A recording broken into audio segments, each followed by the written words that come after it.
Hi everybody and welcome back to the channel to Be Like Christ. In today's video we're going to talk about spiritual stagnation.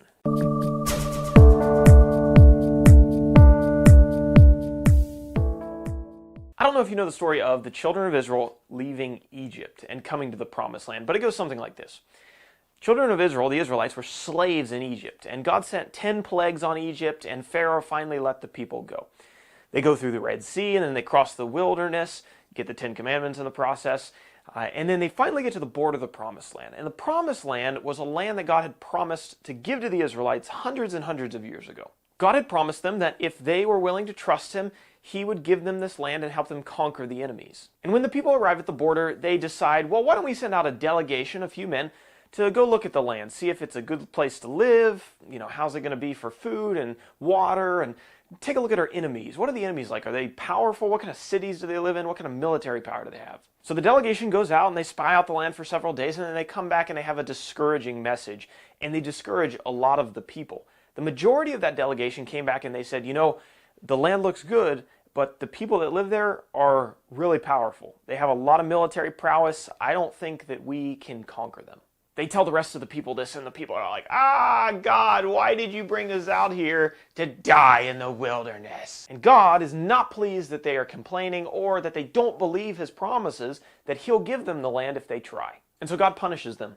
He sends them back into the wilderness that they just came out of, and they have to wander there for 40 years. That generation of the Israelites would not get to enter the promised land because they wouldn't challenge their faith and they wouldn't challenge themselves to believe the promises of God. So they stagnated in the wilderness for 40 years, and then they died. And yeah, it's true. They were still God's people when they were wandering around in the wilderness, and they had food to eat and provision that God provided them, but they never accomplished the work that God had made them for. And they compromised halfway between where they used to be and where they ought to have been. And while they never just outright rebelled and went back to Egypt and said, I'm done with this plan and I'm done with this God, at the same time, they never took the next steps necessary for their faith to grow. And so, they stayed in the same place. Okay, so what kind of application is there, if any, for the church or for people that live in the modern day? And I think the answer is there's quite a bit of application. And the one I'd like to focus on for this video is especially for people who are in the church. You see, a lot of people, when they're first converted, they confess Christ, they're baptized, and they're on fire, right? They're in their Bible, they're growing spiritually, they're challenging their faith to be better than it was the day before.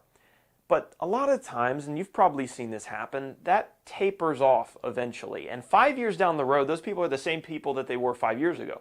10 years, they're the same. 15 years later, they're the same. And the challenge and the growth that they had at the beginning kind of falls off. Some people very literally spend 40 years, just like the children of Israel, in the church, and they die there in kind of this state of stagnancy. No, they aren't who they used to be before they came to Christ, but they never really get to where they ought to be, fulfilling the potential that God made them for.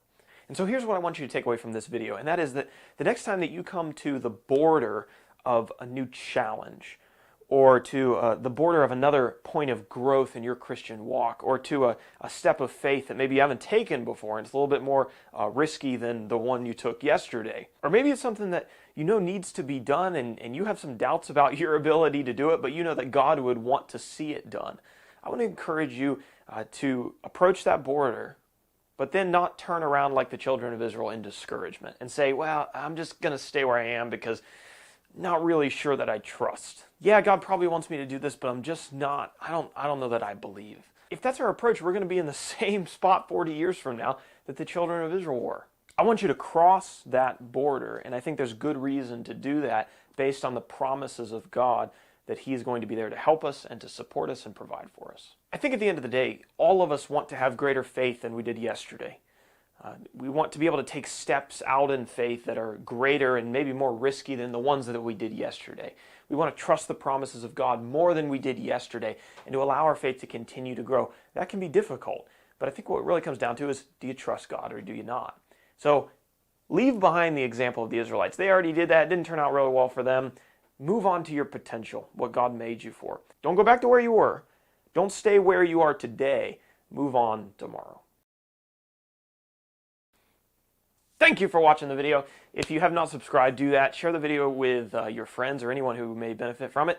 Like, Comment down below if you have any more applications for this particular text or any other ideas from the study. And I'll see you next time. Bye.